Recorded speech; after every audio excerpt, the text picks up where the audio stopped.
हरे कृष्ण दोस्तों, मैं दीपांशु स्वागत करता हूं आपका सीजीपीएससी व्यापम में। जैसा कि आप सभी जानते हैं कि लगातार हम एडू की क्लास लेते जा रहे हैं और आप लोगों के इसी के साथ साथ ऑब्जेक्टिव क्वेश्चन का अभ्यास भी कराया जा रहा है, ताकि पढ़ने के साथ साथ आपको क्वेश्चन कैसे आते हैं इसका भी अनुभव जो है प्राप्त होता है, ताकि आप लोग जो चीजें याद किए हैं उसको इम्प्लीमेंट कैसे करना है वो आप लोगों का वो ज्ञान जो है ज्यादा जरूरी है। और याद रखिएगा, जितना ज्यादा क्वेश्चन आप सॉल्व करोगे उतनी ज्यादा चीजें जो है वो आप लोगों की क्लियर होगी। तो हमेशा याद रखिएगा, पढ़ने के साथ साथ क्वेश्चन बनाइएगा। सबसे पहले आपको बताना चाहूंगा, हमारे द्वारा भी जो है एडीओ की क्लास जो है वो ली जा रही है। आपको सबसे महत्वपूर्ण है कि एक तो कंप्लीट पैकेज है और एक आपका मिनी पैकेज है। आप देखेंगे जिसमें कंप्लीट पैकेज में पंचायती राज है, ग्रामीण विकास भी है, आजीविका भी है और साथ में जो हिंदी है, सामान्य ज्ञान है और भारत का सामान्य अध्ययन है। मिनी पैकेज में पंचायती राज, ग्रामीण विकास, आजीविका है और दोनों में अभी 50% जो है ऑफर चल रहा है। लेकिन आप देखेंगे जिसमें बेनिफिट है, अनलिमिटेड व्यू का है, पीडीएफ नोट्स भी अवेलेबल कराया जा रहा है 24/7 जो है इसमें आप देख सकते हैं। ऑफलाइन वीडियो भी आप डाउनलोड कर सकते हैं। तो इसी के साथ साथ अभी हम फिलहाल चलते हैं किस चीज के लिए, आप लोगों के लिए बहुत ही महत्वपूर्ण है ऑब्जेक्टिव क्वेश्चन। तो अभी फिलहाल हम बहुत आगे बढ़ चुके हैं। उसमें देखिएगा, अब हम देख रहे हैं प्रथम सम्मेलन के संबंध में कि ग्राम पंचायत का जो प्रथम सम्मेलन होता है उसमें आप लोगों को क्या क्या चीजें याद है। सबसे पहले आप लोगों को यह बताना चाहूंगा कि प्रथम सम्मेलन क्या होता है। जैसे कि आप सभी जानते हैं कि चुनाव होता है, ग्राम पंचायत चुनाव जब खत्म होता है उसमें आप सभी जानते हैं कि जीत हार का जब निर्णय होता है और उसके बाद क्या होता है, आपका तहसीलदार के द्वारा क्या जारी किया जाता है, अधिसूचना जारी की जाती है या नामों का प्रकाशन किया जाता है। फिर जब कि कौन कौन चुनाव जीता, चाहे सरपंच हो, पंच हो, उसके बाद क्या होता है, वहां पे एक प्रथम सम्मेलन बुलाया जाता है। किसके द्वारा बुलाया जाता है, आप सभी जानते हैं कि ग्राम पंचायत सचिव के द्वारा बुलाया जाता है। और जो ग्राम पंचायत का कार्यकाल है इसी प्रथम सम्मेलन से अगले 5 वर्ष तक के लिए रहता है। तो इतना चीज आप लोगों के माइंड में होनी चाहिए और उसके बाद आप क्वेश्चन सॉल्व करिएगा। तो देखिए, सबसे पहला है, यदि कोई ग्राम पंचायत का प्रथम सम्मेलन 1 जनवरी 2025 को था तो निम्न कथन पर विचार करिए। देखिए, आपको ये जो है इसमें दिमाग लगाना है कि क्या बोल रहा है। इसमें बोल रहा है कि उस ग्राम पंचायत का कार्यकाल 1 जनवरी 2030 तक रहेगा। दूसरा बोलता है उस ग्राम पंचायत के सरपंच के विरुद्ध 31 दिसंबर 2025 को अविश्वास प्रस्ताव लाया जा सकता है। तो ये भी आपको मालूम होना चाहिए कि जब जब ग्राम पंचायत का कार्यकाल जब ग्राम पंचायत का कार्यकाल का जो कार्यकाल है वो, अगर आप 1 वर्ष कंप्लीट होने के बाद ही क्या लाया जाता है, 1 वर्ष के बाद ही क्या लाया जाता है, आपका अविश्वास प्रस्ताव लाया जाता है। याद रखिएगा, 1 वर्ष के बाद ही जो है वो अविश्वास प्रस्ताव लाया जाता है। इसके साथ ही जब ग्राम पंचायत का कार्यकाल मात्र 6 माह बचा होता है, उसके बाद जो है, अगर 6 माह बचा है तो 6 माह बचे होने के बाद उसका जो है अविश्वास प्रस्ताव नहीं लाया जा सकता। ये हमेशा याद रखिएगा। अब इसी के संबंध में आपका क्या है, क्वेश्चन है। ये सारे क्वेश्चन आए हुए हैं, याद रखिएगा। कुछ नए क्वेश्चन भी मिलेंगे, कुछ आए हुए क्वेश्चन भी मिलेंगे, जिससे ज्यादा आप प्रैक्टिस कर सके। अब देखिए यहाँ पे क्या बोल रहे हैं कि 31 दिसंबर 2025 को अविश्वास प्रस्ताव लाया जा सकता है। तो भाई जब ये 1 जनवरी को इसका प्रथम सम्मेलन बुलाया गया है तो इसका 1 साल कब होगा, 1 जनवरी 2026 को। जाहिर सी बात है, तो अभी यहाँ पे क्या नहीं लाया जा सकता, अविश्वास प्रस्ताव नहीं लाया जा सकता। फिर बोलता है उस ग्राम पंचायत के सरपंच के विरुद्ध 5 जनवरी 2026 को अविश्वास प्रस्ताव लाया जा सकता है। तो देखिए, 5 जनवरी 2026 को लाया जा सकता है, बिल्कुल लाया जा सकता है। अब बोलता है उस ग्राम पंचायत के सरपंच के विरुद्ध 5 दिसंबर 2029 को अविश्वास प्रस्ताव लाया जा सकता है क्या।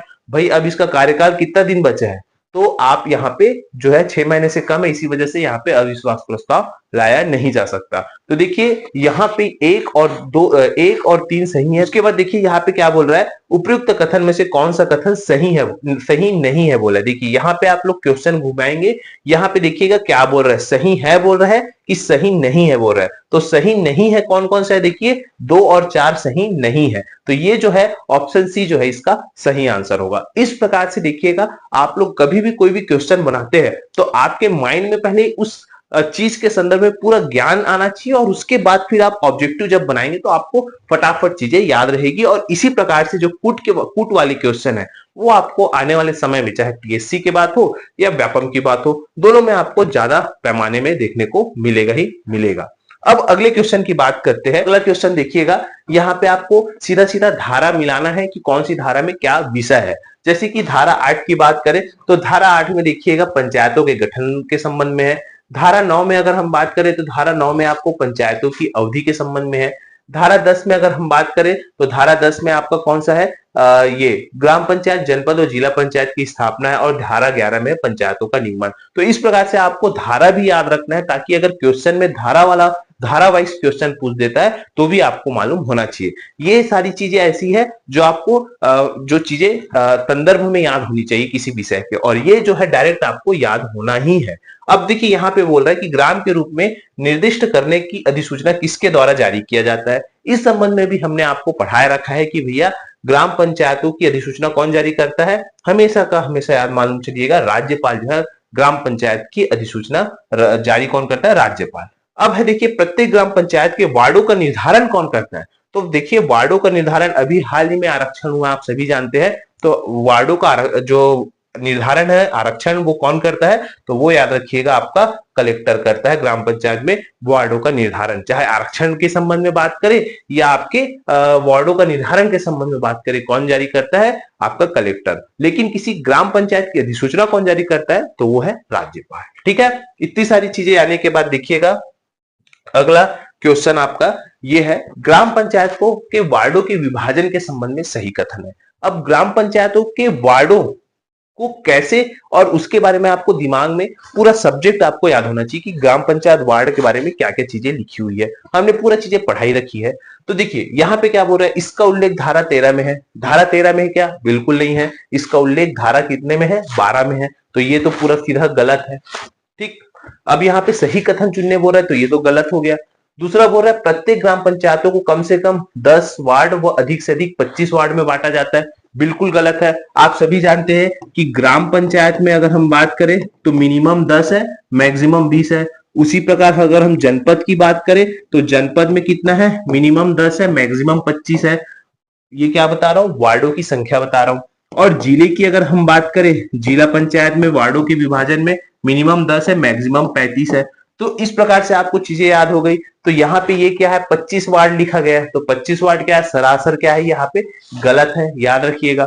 फिर है ग्राम पंचायतों में वार्डों का विभाजन कलेक्टर द्वारा किया जाता है। ये बिल्कुल सही है कि वार्डों का जो विभाजन है वो क्या है, कलेक्टर के द्वारा किया जाता है। फिर उपयुक्त सभी सही है, तो ऐसा तो नहीं है। तो इसका जो सही आंसर क्या होगा, ऑप्शन सी जो है सही आंसर होगा। इस प्रकार से आपको दिमाग में होगा तो निश्चित तौर पर इस प्रकार के जो क्वेश्चन है वो निश्चित तौर पर बनेंगे ही बनेंगे।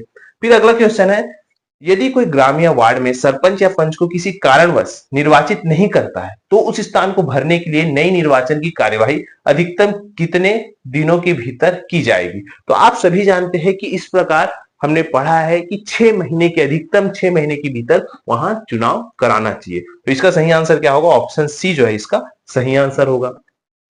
अब अगला क्वेश्चन है, यदि किसी ग्राम पंचायत में सरपंच का चुनाव लंबित होने पर निम्न में से कौन सा सरपंच के पद निर्वहन करेगा। तो आप सभी जानते हैं जो स्थापन्न सरपंच है, अगर किसी कारणवश वहां पे सरपंच पद का चुनाव नहीं होता तो जो पंच है वो अपने में से ही क्या हो जाते हैं, सरपंच पद को चुन लिया जाता है, और वो उसको, उस सरपंच को क्या कहा जाता है, स्थानापन्न सरपंच कहा जाता है। तो इसका सही आंसर ऑप्शन सी होगा, याद रखिएगा।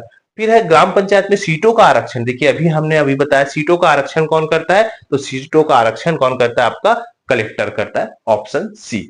इसके बाद देखिएगा ग्राम पंचायतों में सीटों के आरक्षण के संबंध में सही कथन चुनिए। तो यहाँ पे यही चीज है, अभी हाल ही में ये जो 2024 में संशोधन हुआ है ना, हाल ही में क्या चीज, छत्तीसगढ़ पंचायती राज अध्यादेश 2024 में यही संशोधन हुआ है कि इसमें बताया गया है कि यदि किसी ग्राम पंचायत में जहां पे एसटी एससी की जनसंख्या 50% या 50% से कम है, वहां पे ओबीसी के लिए आरक्षण 50% होगा, और अगर एसटी एससी की जनसंख्या 50% से अधिक है तो वहां पे ओबीसी को किसी भी प्रकार का आरक्षण नहीं दिया जाएगा। इस प्रकार का संशोधन यहाँ पे किया गया है। तो देखिए यहाँ पे आरक्षण के संबंध में सही कथन चुनने बोल रहा है। तो यहाँ पे हमको मालूम है यदि किसी ग्राम पंचायत में एसटी एससी का आरक्षण 50% या उससे कम है तो कुल सीटों की संख्या का 50% तक स्थान ओबीसी के लिए आरक्षित किए जाएंगे। इसके बाद बोल रहा है यदि सरपंच आरक्षित वर्ग का नहीं है तो उप सरपंच आरक्षित वर्ग का होगा, ये भी हमने आपको पढ़ा कर रखा है।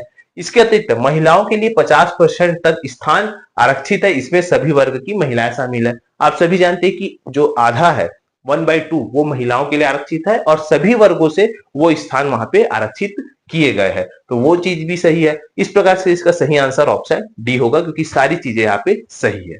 फिर है ग्राम पंचायत उम्मीदवारों की योग्यता के संबंध में सही कथन चुनना है। तो आपको मालूम है कि भैया 21 वर्ष की आयु पूर्ण करना है, और ये जो संशोधन है आपका 2019 में किया गया था कि 8वीं पास और पंच के पास 5वीं पास होना अनिवार्य है। साक्षर वाला जो है वो भी यहाँ पे 2019 में संशोधन किया गया था। फिर है कोई भी व्यक्ति एक से अधिक वार्ड से चुनाव लड़ने के लिए अपात्र माना जाएगा, तो ये भी सही है, तो इसका भी सही आंसर ऑप्शन डी होगा।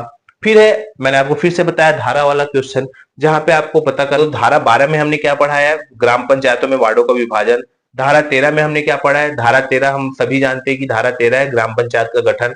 धारा 14 क्या है, मतदाताओं व उम्मीदवारों की योग्यता। और धारा 15 क्या है, आपका एक साथ सदस्यता का प्रतिषेध। तो इस प्रकार से आप हमने इस बार प्रथम सम्मेलन भी देखा, साथ में जो उसका कार्यकाल है पंचायतों का कार्यकाल उसके संबंध में देखा, साथ में एक से अधिक ग्राम पंचायत में वार्डों के लिए किस प्रकार से एक से अधिक जो वार्ड है उसमें एक, इस प्रकार से हमने इतनी सारी चीजें देखी।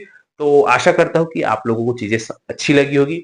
वीडियो को अगर आप लोगों के काम आया होगा तो इसे शेयर करें, लाइक करें, सब्सक्राइब जरूर करें। आप सभी का ये वीडियो देखने के लिए बहुत बहुत धन्यवाद। आप सभी स्वस्थ रहें, मस्त रहें और पॉजिटिव रहें।